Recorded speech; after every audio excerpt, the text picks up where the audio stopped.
जब मैं माँ बनने वाली थी तो ये सारा दिन मेरी देखभाल करते थे। कहते थे तुम्हें आराम करना चाहिए, आयरन की गोली ली कि नहीं, टिटनेस का इंजेक्शन लगवाया कि नहीं, चलो डॉक्टर के पास जांच करवाने जाना है। मैं समझती हूँ अगर हर पति डिलीवरी से पहले सही डॉक्टरी देखभाल और इतना प्यार दे तो हर माँ और उसका बच्चा स्वस्थ होगा। और ये काम आप भी कर सकते हैं। स्वस्थ भारत की शुरुआत होती है स्वस्थ परिवार से, आपसे। नई नई मोटरसाइकिल को चमकाए सुबह शाम, बड़े ध्यान से रखे इसको हर पल राधे श्याम। नई मोटरसाइकिल का तो रखे पूरा ध्यान, नवजात शिशु की देखरेख का पूछे कितना ज्ञान। नवजात शिशु को माँ के पास रखें। जन्म के तुरंत बाद स्तनपान शुरू कर दें। जन्म के समय शिशु का वजन अगर 2.5 किलो से कम हो तो उसकी खास देखरेख करें। ऐसे शिशु को नाभि नाल गिरने के बाद ही नहलाएं। आशा बहन और ANM की सलाह माने।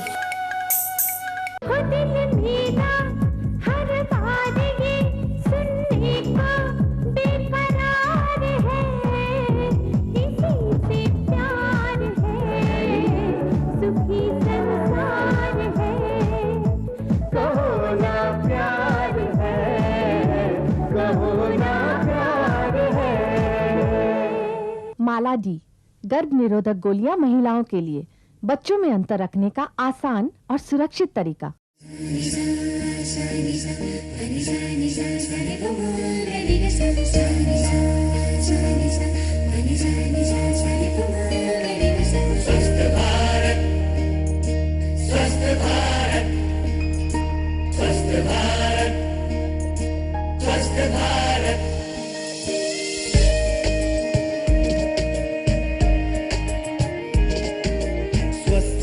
जन जन अपना, स्वस्थ हो जन जन अपना, तन मन रहे निरोगी सबका, स्वस्थ भारत का ये सपना।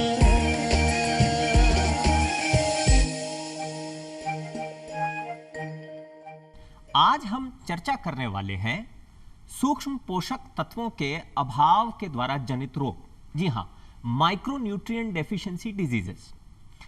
हमारे शरीर में खान पान से हमें बहुत सारी चीज़ें मिलती हैं, जिनमें से प्रोटीन, कार्बोहाइड्रेट, विटामिन्स, मिनरल्स आदि सभी चीज़ों के बारे में आपने सुना होगा।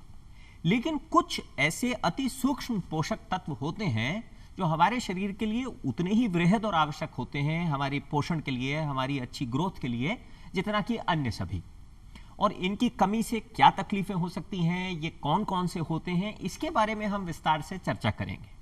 और उसके लिए आज हमने स्टूडियो में आमंत्रित किया है हमारे बहुत ही अनुभवी विशेषज्ञ को। हमारे आज के विशेषज्ञ हैं डॉक्टर श्री SD गुप्ता साहब। डॉक्टर SD गुप्ता, आपका बहुत बहुत स्वागत है। Thank you sir. Doctor SD Gupta लगभग पिछले 40 वर्षों से इस क्षेत्र में कार्यरत हैं। आप मूल रूप से एक चिकित्सक हैं और स्वास्थ्य शोध पर बहुत बहुत लंबा समय डॉक्टर गुप्ता ने निकाला है। डॉक्टर साहब, सूक्ष्म पोषक तत्वों के अभाव द्वारा जनित रोग, माइक्रोन्यूट्रिएंट डेफिशिएंसी डिजीजेस, सबसे पहले तो हमें ये बताएं कि ये माइक्रोन्यूट्रिएंट डेफिशिएंसी डिजीजेस क्या होती हैं? जी। 2 तरह के न्यूट्रिएंट्स होते हैं। एक तो होता है मैक्रोन्यूट्रिएंट्स। जी। मैक्रोन्यूट्रिएंट्स हम सब जानते हैं, वृहद पोषक तत्व जिनको हम कहते हैं, जिनको सामान्य या मेन मुख्य पोषक तत्व कह सकते हो। जी। तो प्रोटीन, जी, कार्बोहाइड्रेट, जी, एंड फैट्स। ठीक। ये 3 मुख्य पोषक तत्व हैं जिसकी हम लोगों को ज़रूरत पड़ती है। कुछ शरीर के निर्माण के लिए चाहिए प्रोटीन, कार्बोहाइड्रेट ऊर्जा के लिए चाहिए, जी, सामान्य गतिविधियां चलाने के लिए कार्बोहाइड्रेट चाहिए। तो मेजर और मुख्य रूप से हमारे शरीर में यही होते हैं। जी। और फैट का क्या कार्य हुआ डॉक्टर साहब? फैट भी एक तो ये हमारी शरीर को इंसुलेट करता है और ये ऊर्जा का सबसे बड़ा सोर्स है। जी। जैसे 1 ग्राम शुगर 4 कैलोरी देगा, 1 ग्राम प्रोटीन 4 कैलोरी देगा, पर 1 ग्राम फैट 9 कैलोरी देगा। तो ये बड़ा कैलोरी रिच होता है। तो ये रिजर्व में रखता है। जी। इसका ये काम है। दूसरी जो कैटेगरी है वो है माइक्रो न्यूट्रिएंट्स। जी। माइक्रो इनको इसलिए कहते हैं कि इनकी बहुत ही सूक्ष्म मात्रा में हमारे शरीर के कार्यकलाप के लिए आवश्यकता हो। माइक्रो न्यूट्रिएंट्स की कैटेगरी में जी मिनरल्स आते हैं, खनिज लवण, खनिज लवण जिनको कहते हैं जी, और विटामिन्स आते हैं जी, ये बड़ी सूक्ष्म मात्रा में हमको चाहिए होते हैं हमारे शरीर को। हमारे कुछ माइक्रो न्यूट्रिएंट्स हैं वो कैटलिस्ट का काम करते हैं, कुछ एंजाइम्स हमारे जो मेटाबॉलिज्म में काम आते हैं उनके लिए काम करते हैं। तो ऐसे अनेक प्रकार के ये काम करते हैं जी। तो उन सब को करने के लिए, उन सूक्ष्म कार्यों को करने के लिए इन सूक्ष्म पोषक तत्वों की आवश्यकता होती है। जी। शरीर अपने आप में एक पूरी संरचना है, एक सिस्टम है, और सिस्टम में हर एक पुर्जा जो है वो बहुत आवश्यक होता है डॉक्टर साहब। देखिए प्रकृति में ईश्वर ने मनुष्य के शरीर को ऐसा संपूर्ण बनाया है जी, और इसके भरण पोषण और चलाने के लिए भी इस प्रकृति में सब कुछ दिया है। जी हाँ, जी हाँ, बिल्कुल। अब ये तो मनुष्य ही ऐसा है जी हाँ, विडंबना है कि ये। अपनी आदतों से जी हाँ, वो ऐसे कर्म करने लगता है जी हाँ, कि शरीर के कार्य प्रणाली पर असर असर पड़ने पड़ने लगता है, दुष्प्रभाव होने लगते हैं। जी। डॉक्टर साहब, हमने आपसे ये तो जान लिया कि माइक्रो न्यूट्रिएंट्स क्या होते हैं। थोड़ा सा ये बताइए कि माइक्रो न्यूट्रिएंट डेफिशिएंसी डिजीजेस यानी सूक्ष्म पोषक तत्वों के अभाव के कारण होने वाली बीमारियां क्या है? देखिए ऐसा है कि माइक्रो न्यूट्रिएंट्स बहुत होते हैं, जी, अनेक हैं, अनेक हैं, ठीक पर है। मैं मुख्य रूप से बताना चाहूँगा। जी, तो मिनरल्स में जी, हमको मुख्य रूप से लौह तत्व, आयरन, ठीक है। ये सबसे आवश्यक एक माइक्रो न्यूट्रिएंट है। जी, दूसरा जो माइक्रो न्यूट्रिएंट है वो आयोडीन है, जी, और तीसरा है जिंक।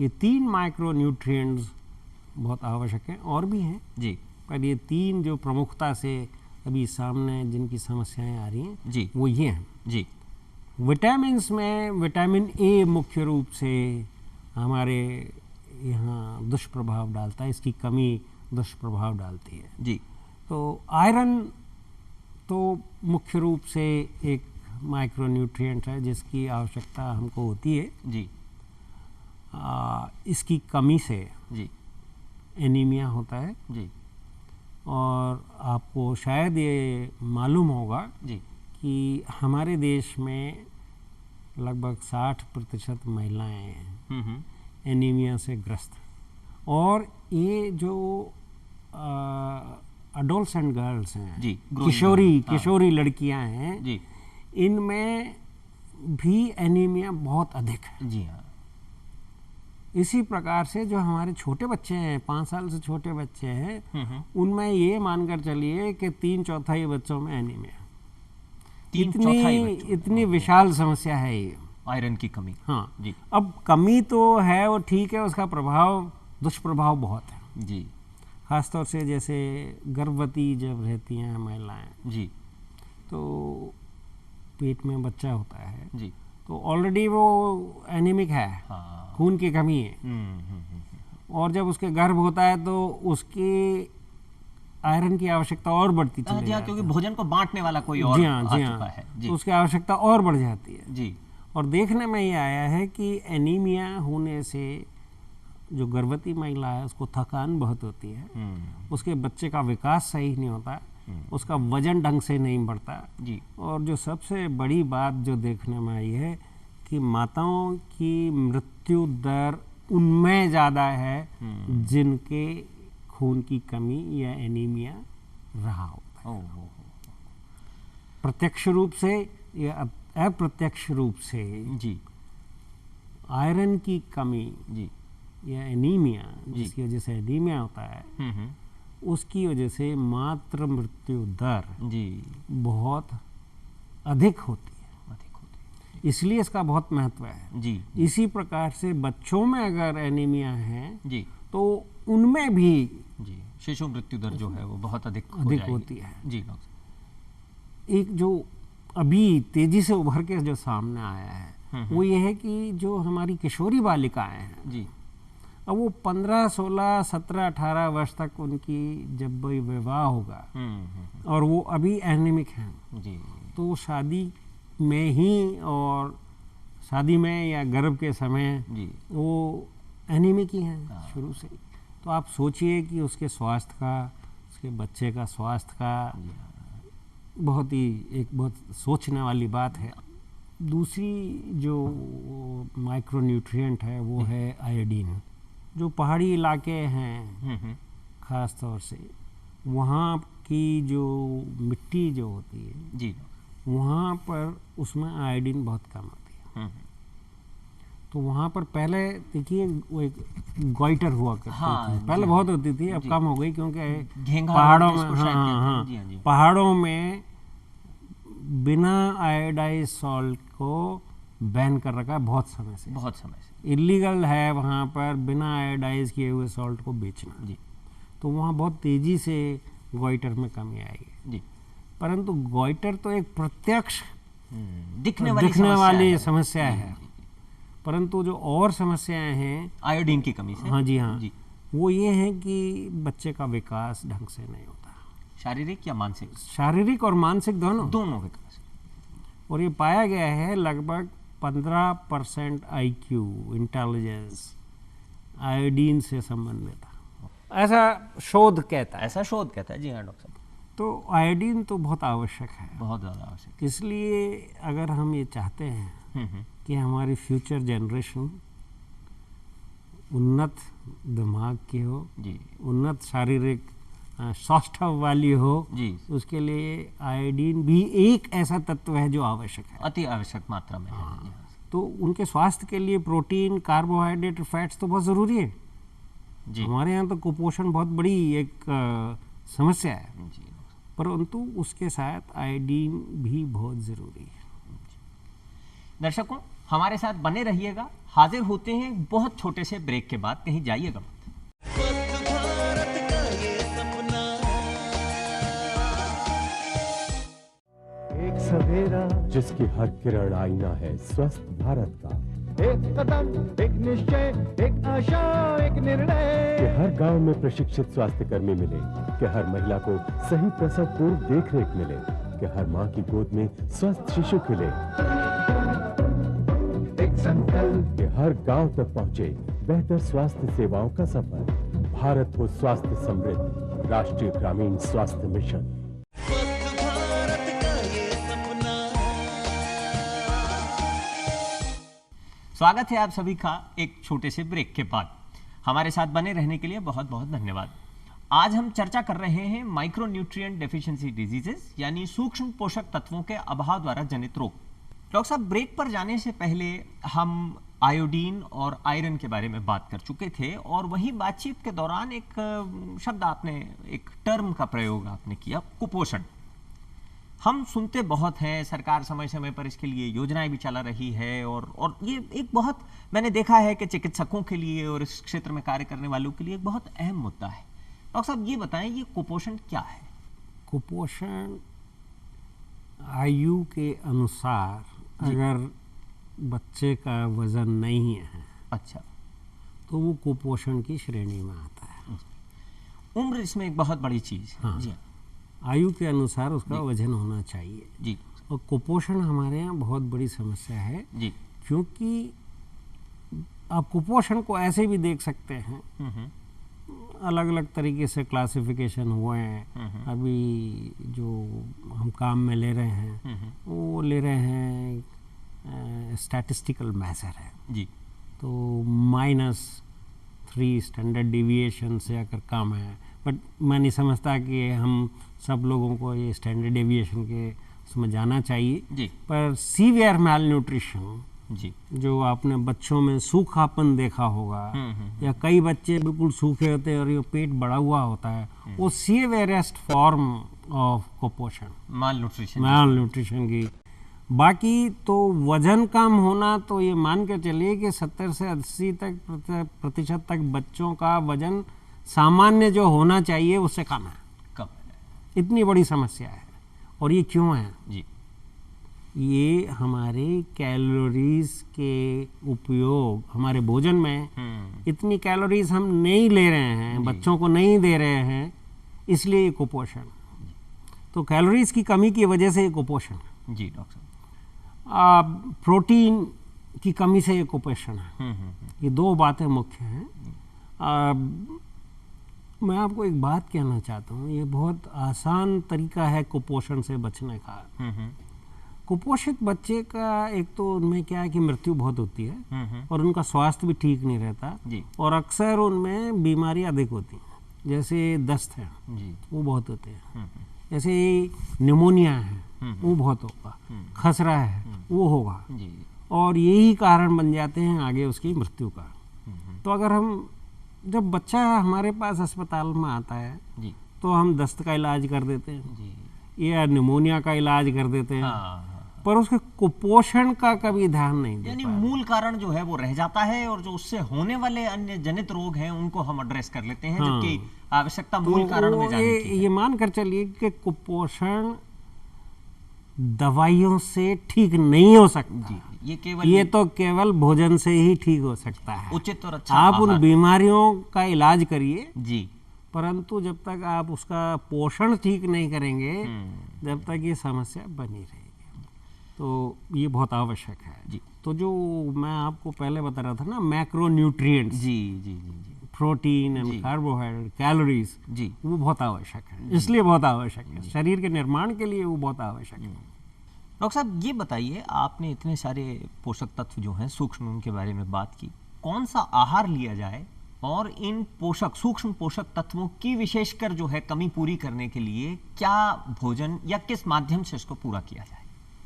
देखिए, जो लौह तत्व है आयरन, आयरन तो हमारे सामान्य भोजन में होता है, प्रचुर मात्रा में होता है। हाँ, जो वेजिटेरियन खाना है उसमें भी होता है, नॉन वेजिटेरियन में भी होता है, खासतौर से हरी पत्तियों की सब्जी और हरी सब्जियां, उन सब में आयरन होता है, गुड़ में आयरन होता है, कई ऐसे भोज्य पदार्थ हैं जिनमें ये आयरन होता है। तो उस सामान्य रूप से हमको भोजन हरी सब्जी वाला करना चाहिए, समावेश उसका करना चाहिए। इसी प्रकार से ऐसे और भी हैं, आप अंडा खाएं या वो ध्यान में रखने की बात यह कि दूध में आयरन नहीं होता। तो आपने बच्चे को केवल दूध पिला रहे हैं और उसको हरी सब्जी नहीं खिला रहे हैं या भोजन नहीं करवा रहे हैं तो उसको एनीमिया होगा।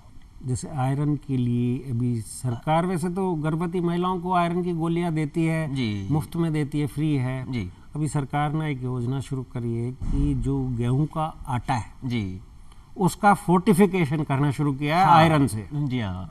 और हमारी जो फेयर प्राइस शॉप्स हैं या राशन की दुकानें हैं, पब्लिक उन पर आजकल राजस्थान सरकार द्वारा जो फोर्टिफाइड आटा है वो उपलब्ध है। हाँ जी, हमने अक्सर ताकि अधिक से अधिक लोग इसका उपयोग कर पाए। ऐसे ही कॉमर्शियल चैनल्स के माध्यम से, प्राइवेट मिलर्स के माध्यम से भी आटे का फोर्टिफिकेशन किया है आयरन से, ताकि अधिक से अधिक लोग इसका उपयोग कर पाए। जी डॉक्टर साहब जी। आयोडीन के लिए सॉल्ट जो नमक है हमारा, उसका आयोडाइजेशन होना बहुत जरूरी है और आयोडाइज नमक ही काम में लेना चाहिए। जी डॉक्टर साहब, मैं अपने विशेषज्ञ डॉक्टर गुप्ता का बहुत बहुत धन्यवाद करता हूं। डॉक्टर साहब, आपने अपना अमूल्य समय और हमारे लिए अपना समय निकाला और जो आपने सलाहें दी उसके लिए आपका बहुत बहुत आभार।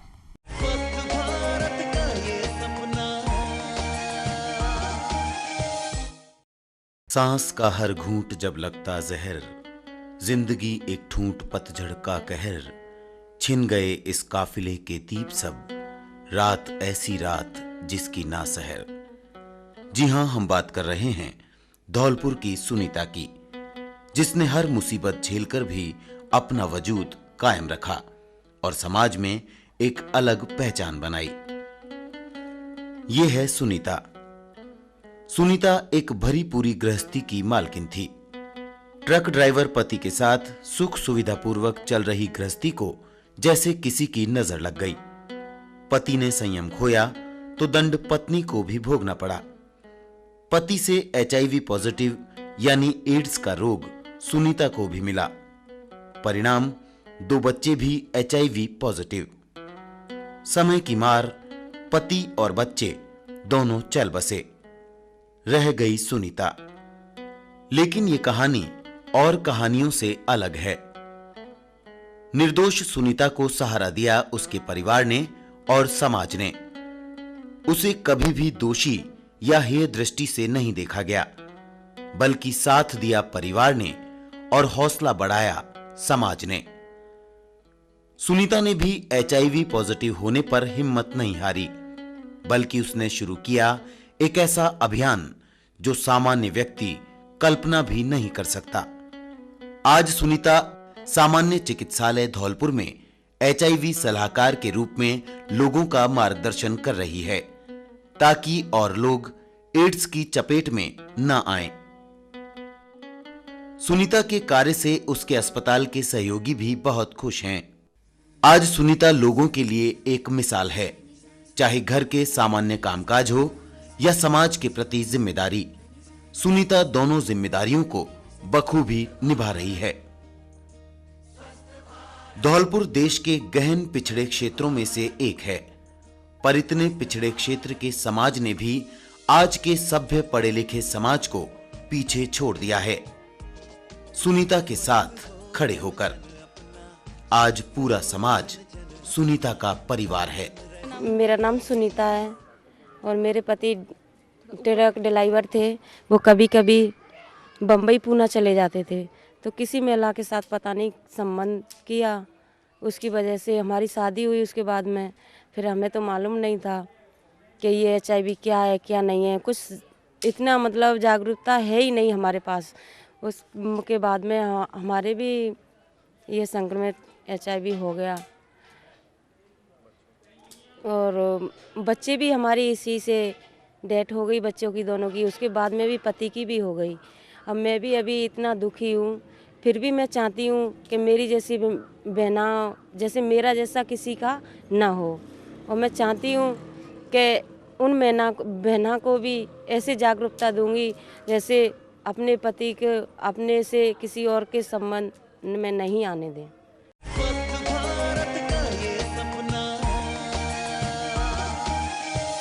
जब मैं माँ बनने वाली थी तो ये सारा दिन मेरी देखभाल करते थे। कहते थे तुम्हें आराम करना चाहिए, आयरन की गोली ली कि नहीं, टिटनेस का इंजेक्शन लगवाया कि नहीं, चलो डॉक्टर के पास जांच करवाने जाना है। मैं समझती हूँ अगर हर पति डिलीवरी से पहले सही डॉक्टरी देखभाल और इतना प्यार दे तो हर माँ और उसका बच्चा स्वस्थ होगा। और ये काम आप भी कर सकते हैं। स्वस्थ भारत की शुरुआत होती है स्वस्थ परिवार से, आपसे।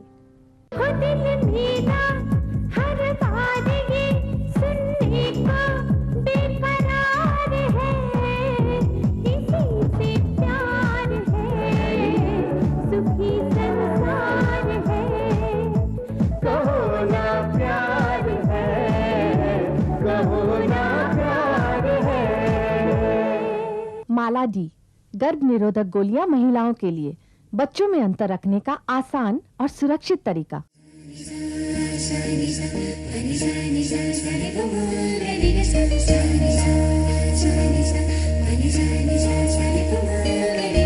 स्वस्थ भारत, स्वस्थ भारत, स्वस्थ भारत, स्वस्थ भारत।